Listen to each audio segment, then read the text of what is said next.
Bonjour à toutes et à tous. Alors une petite vidéo aujourd'hui pour vous montrer une autre fonctionnalité plutôt de votre silhouette caméo, la fonction dessin, puisque vous allez pouvoir utiliser cette machine non plus comme un plotter de découpe, mais bien comme une machine qui pourra vous dessiner les motifs de votre choix.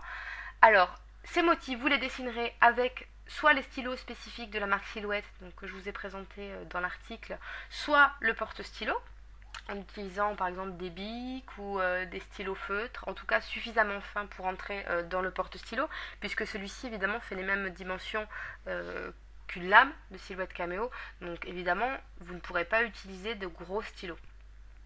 Maintenant, il existe suffisamment de stylos bic et de stylos feutres de couleur pour vous laisser quand même une énorme latitude quant au choix de couleurs pour réaliser vos motifs. Donc les motifs, toujours pareil, il y a ceux que vous fabriquez et ceux que vous achetez. S'agissant de ceux qu'on peut acheter sur la boutique, donc une fois encore, je viens sur la boutique en ligne, hop, je sélectionne l'ensemble des motifs existants. Le filtre à sélectionner cette fois-ci pour avoir les motifs spécifiques à cette fonction, c'est le filtre Sketch. Là, vous allez avoir les motifs qui ont été prévus spécifiquement par Silhouette pour être dessinés. Vous voyez, il y a un petit S en bas à droite. Maintenant, vous n'êtes absolument pas obligé d'utiliser uniquement ces motifs parce que la fonction de dessin fonctionne parfaitement avec les motifs traditionnels qui n'ont pas ce petit S dans l'angle. Vous pourrez essayer, vous verrez, vous aurez des très beaux résultats.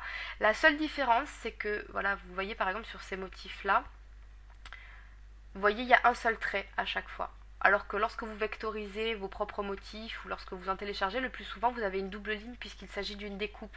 Donc comme le but pour la machine c'est d'évider, vous avez souvent un trait extérieur et un trait intérieur que vous n'avez pas là ici. Maintenant, parfois justement ce double trait fait plus joli qu'un trait simple, c'est à vous de voir en fonction du type de réalisation que vous voulez obtenir. Donc une fois que vous avez soit acheté soit réalisé votre motif, vous le sélectionnez dans votre bibliothèque. Donc moi je vais utiliser cette arabesque-ci. Donc je vais la remplir pour qu'elle apparaisse mieux. Voilà. Donc vous la réduisez, vous faites un petit peu comme d'habitude pour la découpe, vous la mettez où vous voulez sur votre feuille de transport, vous faites un petit peu comme vous le sentez. Et vous ne touchez rien de particulier, vous vérifiez juste que vous êtes bien en ligne de coupe. Voilà, ici. Donc ça se voit parce que les traits sont pleins, non pas perforés. Enfin voilà. Ça fait pas des petits pointillés, ça fait bien des traits rouges comme ici, parce que évidemment l'idée c'est que votre stylo suive exactement le trajet qu'aurait suivi la lame si vous aviez été en mode découpe. Donc ceci étant fait, hop, vous refermez ici, vous envoyez votre motif vers la machine, et là vous venez ici dans modifier paramètres et vous voyez qu'ici vous avez la possibilité de bifurquer entre lame et crayon de croquis. Donc tout simplement vous allez basculer sur crayon de croquis. Donc vous insérez dans la machine votre stylo. Hop, après vous insérez votre feuille de transport. Donc là, ce que je vais faire tout de suite. Et vous n'avez plus qu'à lancer, comme vous l'auriez fait pour une découpe, à lancer le travail en cliquant sur la fonction couper. Voilà, je rentre la feuille de transport et je coupe.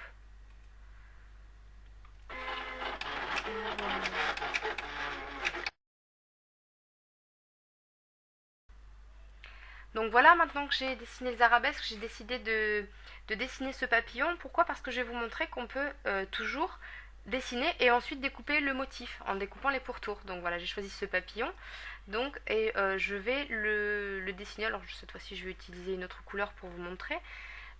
Et ensuite, je vais réaliser sa découpe.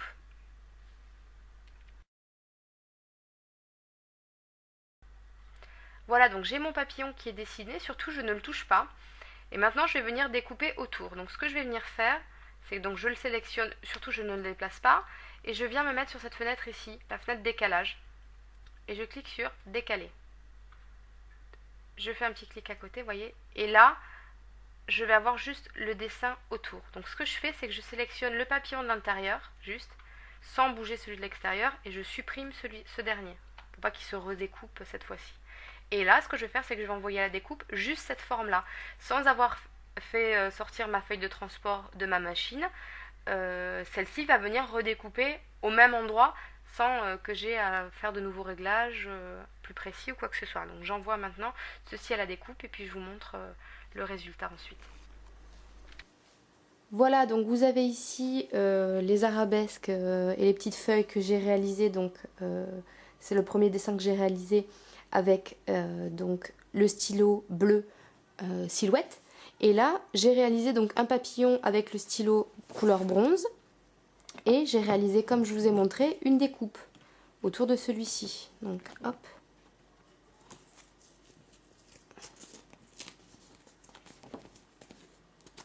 Essayer de le défaire délicatement parce que je sens que je vais le déchirer.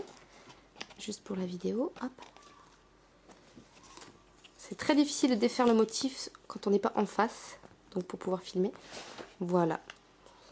Donc vous avez le papillon qui est découpé vraiment très précisément. Qui est dessiné et découpé donc. Voilà, donc j'espère que ce petit tutoriel vous a plu. Je vous souhaite une bonne soirée et un bon week-end. Et je vous dis à très vite.